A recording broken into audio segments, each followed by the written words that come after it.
अस्सलामुअलैकुम सामीन। 23 रबीउल अव्वल और 9 अक्टूबर है। ख़बर का उन्वान है 5 रियासतों में चुनाव का बिगुल बज गया है। चुनाव की तारीख़ का ऐलान हो गया है। किस सूबे में कब इलेक्शन होगा, किस सूबे में कितनी सीटें हैं, ये आप पूरी ख़बर सुनें।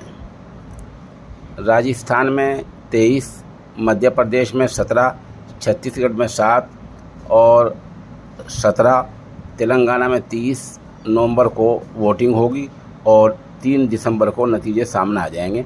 ख़बर थोड़ी तफसील सुन लीजिए। इलेक्शन कमीशन राजीव कुमार ने मध्य प्रदेश, राजस्थान, छत्तीसगढ़, तेलंगाना और मिज़ोरम में इंतखाबी तारीख़ों का बाकायदा ऐलान कर दिया है।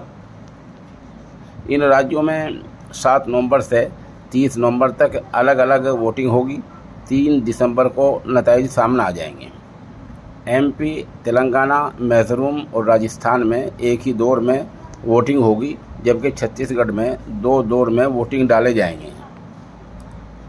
मध्य प्रदेश, राजस्थान, छत्तीसगढ़, तेलंगाना और मिज़ोरम में असम्बली चुनाव की तारीखों के ऐलान के साथ चुनावी बिगुल बज चुका है। इलेक्शन कमीशन के मुताबिक सबसे पहले मिज़ोरम में 7 नवंबर को वोटिंग होगी। इसके बाद मध्य प्रदेश में 17 नवंबर को वोटिंग होगी।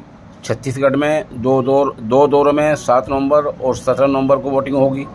वहीं 23 नवंबर को राजस्थान और 30 नवंबर को तेलंगाना में वोट डाले जाएंगे। सभी रियासतों के नतीजे 3 दिसंबर को आएंगे। बता दें, मिज़ोरम में 40 सीटें हैं, मध्य प्रदेश में 230 सीटें हैं, छत्तीसगढ़ में 90 सीटें हैं, राजस्थान में 200 सीटें हैं और तेलंगाना में 119 सीटें हैं। इस तरह चुनाव का बिगुल आज बज चुका है और आज से इन 5 सूबों में इंतखाबी ज़ाब्ता अखलाक आचार संहिता लागू हो चुकी है।